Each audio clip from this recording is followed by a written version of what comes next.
Hey y'all, it's Belle. Welcome back to my channel. Today's video is going to be another book haul. I know I just had one, but I said I'm behind on them. I'm going to start with the books that I was sent. A while back, the author had reached out about sending me the first book in her series.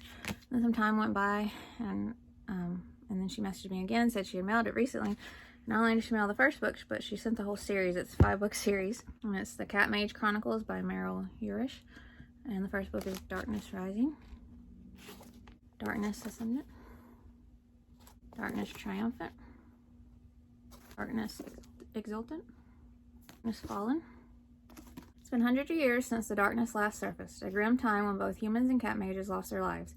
But now the wild ones work with humans again, and 13-year-old Andy Cohen gets the surprise of his life when a talking cat shows up in his front yard.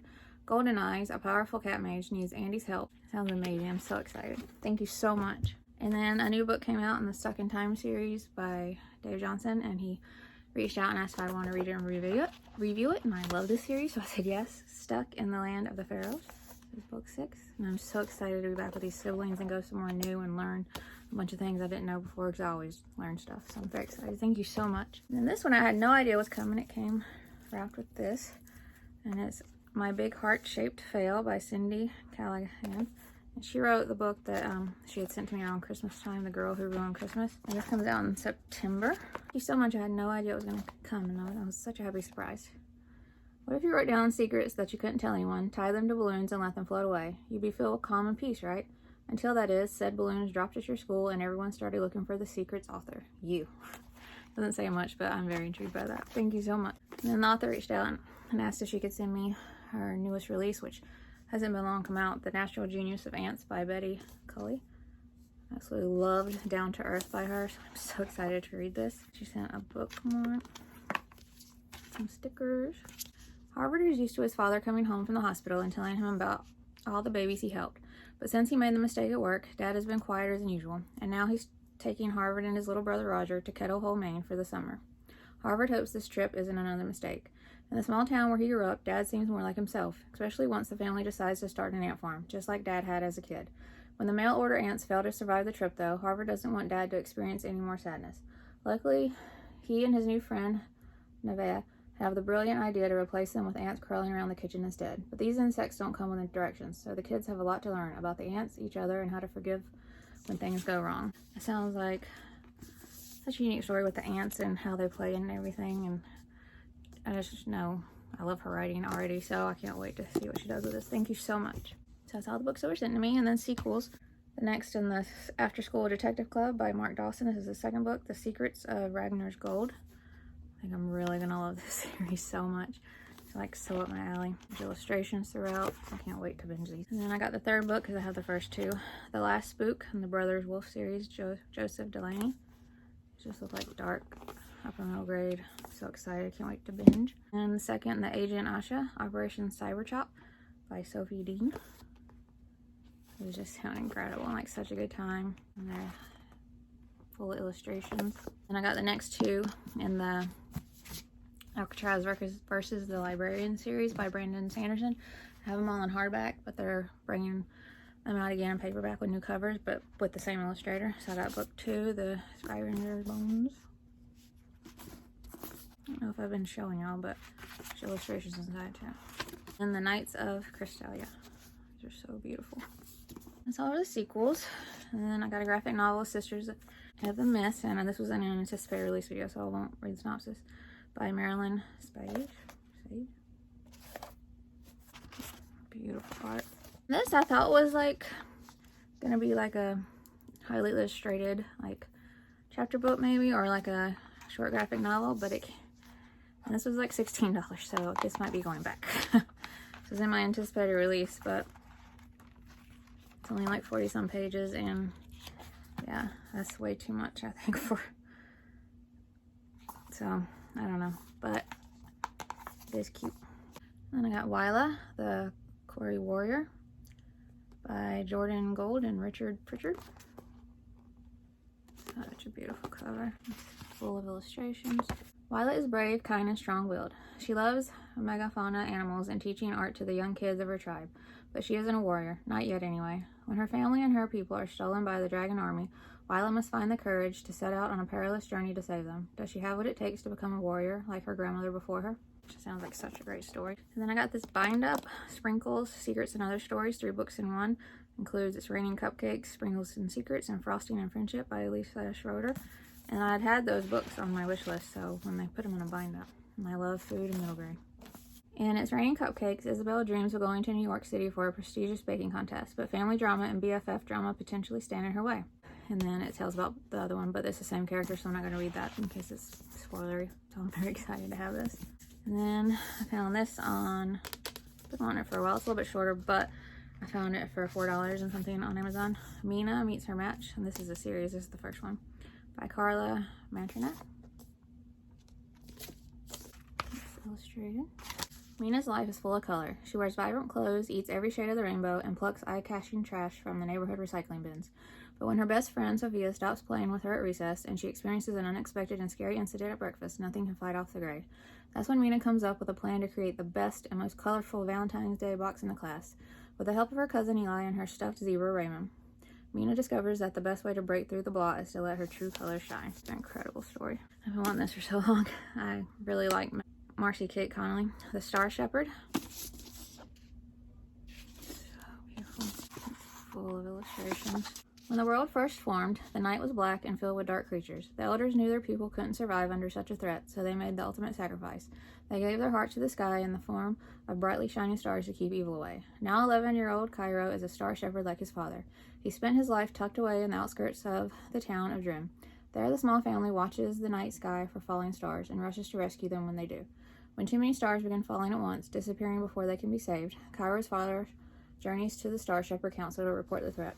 But when he doesn't return, Cairo, with the help of the town baker's daughter, Andra, and his trusty dog, Cypher, must find a way to save the stars before the dark creatures make a terrifying return. So intrigued by that, so happy to finally have it. I found this one and I was so excited because it sounds something like I'd really love. The Sky We Shared by Shirley Reva Vernick. It's a beautiful cover. In southern Japan, Tomiko spends her time writing in her diary, dreaming of making theatrical costumes and praying her brother Kaio makes it back from the war. She wishes she could be brave like him and help the war effort. In rural Oregon, Nellie spends her time lying in the grass, studying the stars and wishing for her pa to return from the war.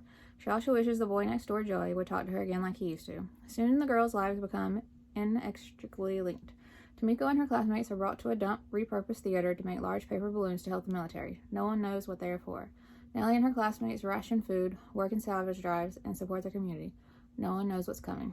And it says, based on Japan's Project Fugo during the last stretch of World War II, it uses the alternating perspectives of Nellie and Tomiko to depict the shared tragedies of 2 countries at war.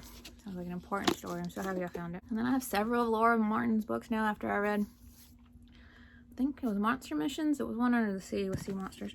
And I loved it. I thought I had this first book, Float, but I don't think I did. So the first book is Float and the second book just came out. So I got Float off of eBay. And then the second book that just came out, Vanishing Act. And that's the sequel to Float. Emerson can float, just not very well. He's categorized as a risk kid. That is, he deals with reoccurring incidents of the strange kind. No one knows how to accommodate kids with electrical imbalances and x-ray vision problems, and now the government wants risk cases monitored year-round. Emerson has grown up feeling like everyone judges him for being different when he just wants to fit in. The last thing he wants to do is spend his summer at camp with a bunch of other kids like him.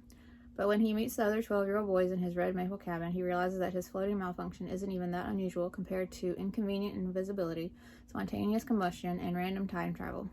After a lifetime on the sidelines, Emerson discovers what it's like to have friends who understand him. Just as Emerson starts to think that this summer might not be so bad after all, he finds out that Murphy, his new time-traveling friend, has a secret that could affect the future of every risk kid. With all their lives at stake, it's up to Emerson and the Red Maple Boys to save their friend and change the future. Summer camp story too, so it's amazing. Happy that's out. And the rest of these were an anticipated release video, so I'm not going to read the synopsis because I read it in that. Chester King Cracks the Code by Kefla Magoon. Such a beautiful cover. Preparing the World by Linda Epstein. The Heights to Home by Jess Rinker. No grade knows how to do covers. Gabe in the After by Shannon Daleski. The Misunderstandings of Charity Brown by Elizabeth Laird. So beautiful. The Dragon in the Bookshop by Joseph Fowitz. I'm not saying that right. Neon Secret Universe by Svel Tamder. Full of illustrations. 21% Monster by PJ Canning. Spell Stoppers by Kat Gray. So excited for these. I've been waiting for some of these for so long. Orla and the Wild Hunt by Anna Houghton. I love The Mask of Arabella, so I'm so excited she has another book out. And this sounds amazing.